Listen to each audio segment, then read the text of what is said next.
The World Intellectual Property Organization's Director General, Daren Tang, wants his agency to be a place where multilateralism works and prove that the UN delivers results. He was speaking to CNA's Nicolas about his goals for a possible second term as WIPO's Director General and the role it can play in a rapidly changing world. This is when a landmark multilateral treaty was accepted by WIPO after 25 years of effort from hundreds of delegates. And it's one of two that the Foreign Affairs and Law Ministries highlighted when nominating Mr. Daren Tang for a second term as head of WIPO. The question is, if he gets 6 more years, what's on the agenda? I want WIPO to be a place where people see that the UN works.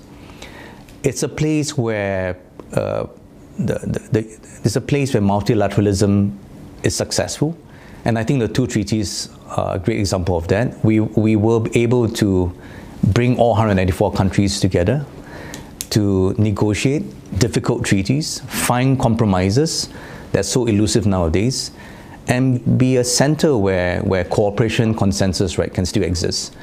And I think that's very important because a lot of people ask, at this point of time, right, what does the UN really do? And so I believe that UN agencies need to step up and deliver concrete results to people on the ground.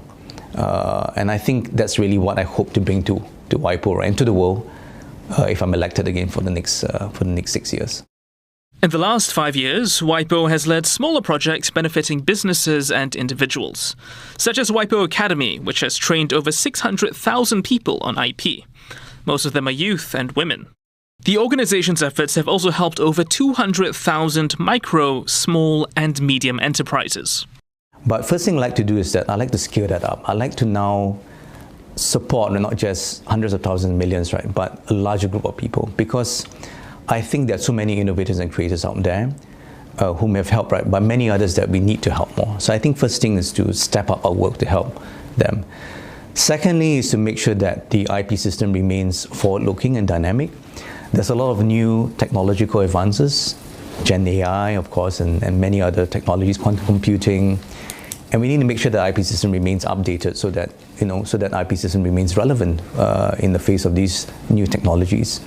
In your experience, do you think there's a growing appetite among smaller states to develop some kind of global consensus around how IP works with emerging technologies like AI? I think at this point of time, I don't see any push by big or small developing to set global norms on this. But I do see an appetite, right, to make sure that we discuss these issues. In time to come, maybe. In time to come, maybe there will be an appetite.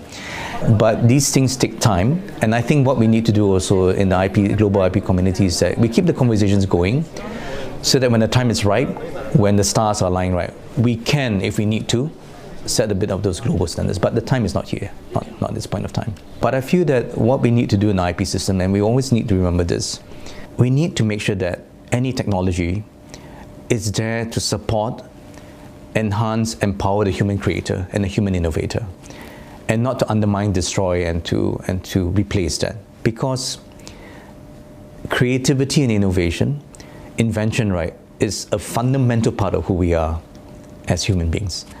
And so the IP system needs to serve that. The diplomatic world is going through a bit of a difficult period right now, with tensions growing in many parts of the world and negotiations breaking down. Do you think that this is a very different world than the one you stepped in when you first became DG of WIPO? I started out life in working here in Singapore as a trade negotiator and as an international lawyer before I was even at IPOS. So I've been part of this world for a long time, for the last 25, 30 years. And it's been a clear deterioration in the geopolitical environment. And my job is to deal with member states, with the ministers, with the ambassadors, with all the representatives, and even people at the ground.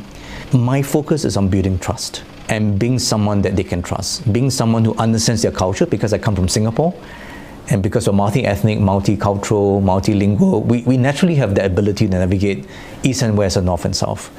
So first, it's really how do I build trust amongst the member states? By my personal actions, by doing what I say, by delivering results. And I think that building of trust allows them to come to WIPO and feel that this is a place, right, where the leadership all the way to my people, my WIPO team, my WIPO colleagues are doing an amazing job. they are really trying to be, to provide something and do something for the international community. It's Singapore's 60th birthday. Yes, of course, yeah.